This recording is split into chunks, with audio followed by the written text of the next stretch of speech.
So Jackson Meeks, okay, a little something about Jackson. I was doing some research today.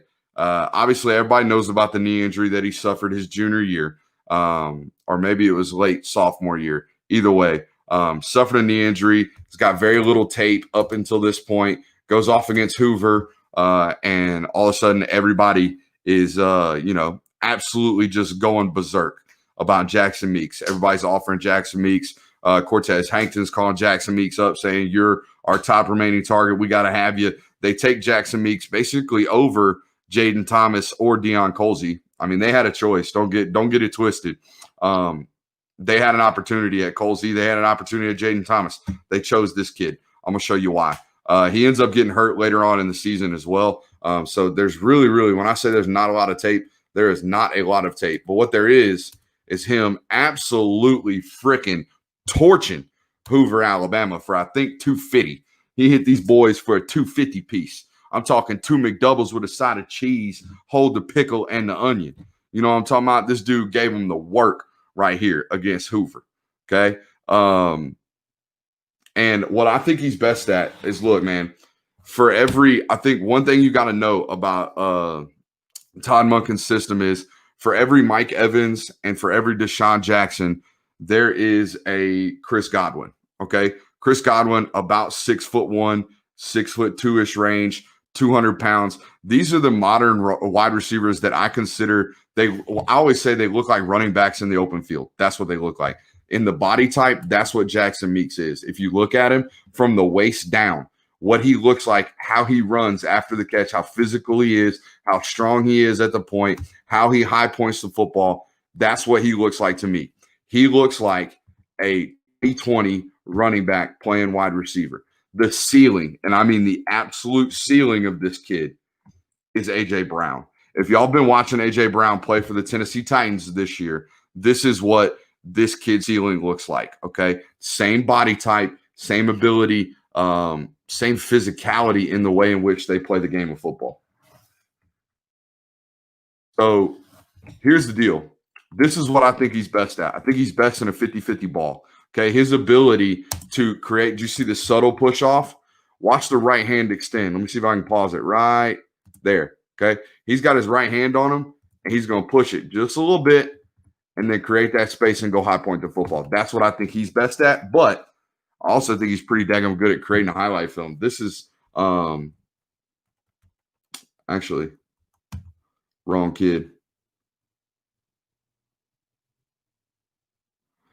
All right, 36 is where we're going next. So I know he can be physical. I know he can high point the football. My question is, hey, what's the burst look like, right?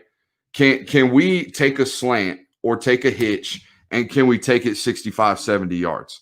There's a player who we're also going to take a look at tonight at the wide receiver position. Spoiler alert, it's Adonai Mitchell. He answers every single question I had about him in the first 5 clips of his tape.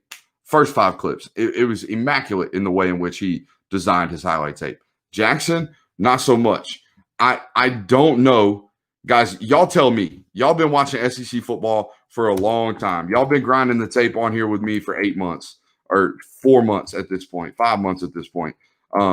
This, to me, doesn't look like a guy that, as of right now, as it currently sits, does not quite have top-end explosiveness and burst, okay? Now, albeit, this is Hoover High School, okay? This is the equivalent of playing a Grayson or a North Gwinnett or a Brookwood or one of those schools out in Gwinnett County or one of those schools in Metro Atlanta where there's a ton of team speed on the field. I mean, a ton of team speed on the field. So the fact that you're not exactly running away from Hoover defenders, I'm okay. I'm not going to just completely knock you off the board in terms of what I'm evaluating. But I'm going to tell you right now, it doesn't look extra explosive. What it looks to me is extra physical, okay? Which both can win. You can win, but I need you to have a little bit of a mix of both. I need explosiveness and physicality. That's where we get to the ceiling of A.J. Brown. A.J. Brown's explosive as hell. He took 180 yards last week against in the NFL. If you go 80 yards in the NFL, you're explosive. You got some straight line speed.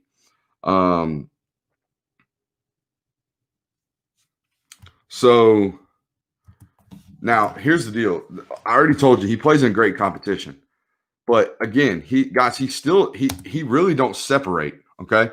He's not separating in high school football. Again, is the separation or the lack thereof more due to the fact that he's not exactly explosive and twitchy and all those terminologies that we use in the scouting world, and how much of it is he's playing against other D1 football players? Hoover's probably got 3 defensive backs that'll play some type of college football. Okay. They're all really, really good. How much of his lack of separation is because maybe he just can't separate, and how much of it is because his competition is really, really good? Those are the questions that I have. Let's see. I mean, I also have questions about his highlight tape because he stays putting the end zone cut on, and the input, the goalpost just gets all up in the way. But again, hey, once the ball's in the air, I mean, he tracks it as well as anybody in this class. He attacks it as well as anybody in this class. And he comes down with the ball. He's a sure-handed kid. So I just don't – I see a 4.65, 4.7 maybe runner, which is a problem. If you can't run in the SEC, you can't play. I'm going to tell you that right now. If you cannot run away from defenders, you cannot play in this conference. Period. End of story. Point blank. Don't care who you are. Okay?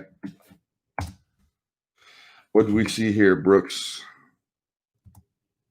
All right, so I see that, he can get in and out of his breaks. See, I can see he sinks his hips really, really well. He does. Watch him. Okay. Whoop. Okay. He sinks his hips and can snap his head around on comebacks and hitches. My only problem is, guys, look at the ball. Okay. He's catching like this on the sideline. Okay. This is why you guys are here. Because I'm going to tell you right now, every other person looks at this and goes, oh, great catch. Got 2 feet down. I look at it and say incompletion in college, and here's why. Okay. When your hands are like this, when you're catching with your pinkies, as opposed to turning your hands around and catching the ball like this, your hands are much stronger when catching a football this way than this way. Okay. It also tells me how much of a natural hands catcher you are. Do you like to get it out front, get it away from your body to where defenders can't break it up? Or are you a body catcher? Do you catch things up in your stomach like that? Okay. How natural are your hands on instant comeback routes like this? Okay. This quarterback from Phoenix City, he can sling it now. Okay. George Pickens, one of the best wide receivers I've ever seen on the sideline at Georgia. Okay. Just strictly talking about the sideline. Go look back at the catch he made against Arkansas State, the catch he made against LSU, the catch he made I believe against Baylor. Okay. All those sideline pirouette looking catches, his hands are rotating differently every single time, depending upon the situation. This right here connotes you to put your index fingers together, not your pinky fingers together. Okay. Just a minor little thing, but it's important. But hey, great body control, getting your feet inbound. That's 2 on Sundays. That's what we call it. It's good on Sundays. Azan Purvis in here. Reminds me of Jamar Chase. Not a lot of separation, but making contested. Yeah, maybe Jamar didn't really separate in college, but I can tell you right now that's a lot to do with the fact that he's playing the SEC. My man can separate. Okay, my man Jamar Chase is 6 foot tall, as a Biletnikoff Award winner. That dude can separate. I promise you right now, he can run some routes. Okay. 222 is where we're going next. I need more coffee. What do we see here? Look, I mean, he's physical after the catch. This is why the comp to me is A.J. Brown. Look at him. Okay. He ain't got no business, or he ain't got no intentions to run out of bounds. When he's out on the edge, I mean, he looks like a running back. Let's call it what it is. That's what that looks like right there. That looks to me like a wide receiver or a running back playing wide receiver. And he is physical after the catch. But again, you ain't going to see him running away from folks. You're going to see him running over folks, which both can win. I can take both.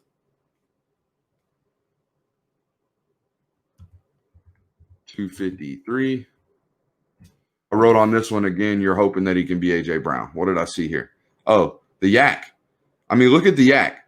Look how hard he is to bring down in open field. Okay? And the start and stop ability. Matter of fact, I'm gonna pull up A.J. Brown's touchdown against Was it against the Steelers? It was against the Ravens. Okay. Check this out. This is the comparison for me. When I think about who is Jackson Meeks or who can Jackson Meeks be at his absolute apex, this is what it looks like to me. It looks like this joker right here. This Ole Miss rebel right here. This is what it looks like to me, okay? I'm just going to will myself into the end zone every single time, okay? Physically, they're almost identical. AJ's a lot more explosive. He's a 4.4 runner right now, but I don't think he was that out of high school, which is probably why he went to Ole Miss. That's what, I mean, y'all tell me if I'm wrong. That's what it looks like to me. They look like brothers. Let's watch the last clip one more time. It's the same play almost, except this is a design screen instead of a dig. Yeah, looks pretty good. And then I got this one for you.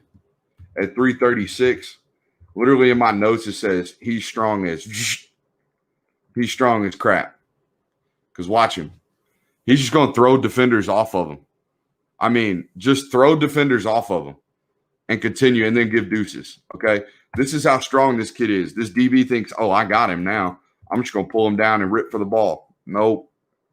Dude is just as thick as can be from the waist down for a 200-pound athlete, okay?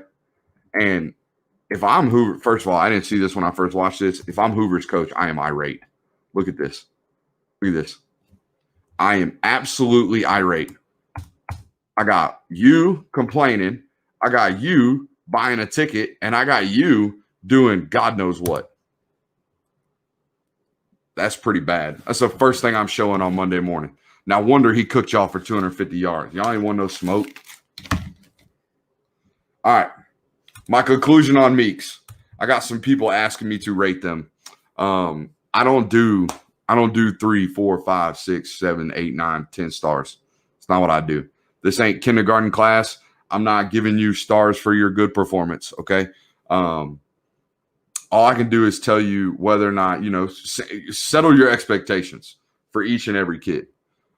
That's what I feel like my job is, to give you the real on what the kid actually is, where he's short, where his deficiencies are, where he can get better. This kid's deficiencies, he's not quite an explosive athlete at this point in time. You can say it's because of the knee injury. You can say it, whatever it is. He's physically impressive, right? He's a big-bodied kid. He is a 50-50 ball winner. But as of right now, until he can separate, until he can be explosive, show burst, and separate in and out of his routes, he is not ready to play in the SEC. That is my grade or rating on him. Okay? On to the next one.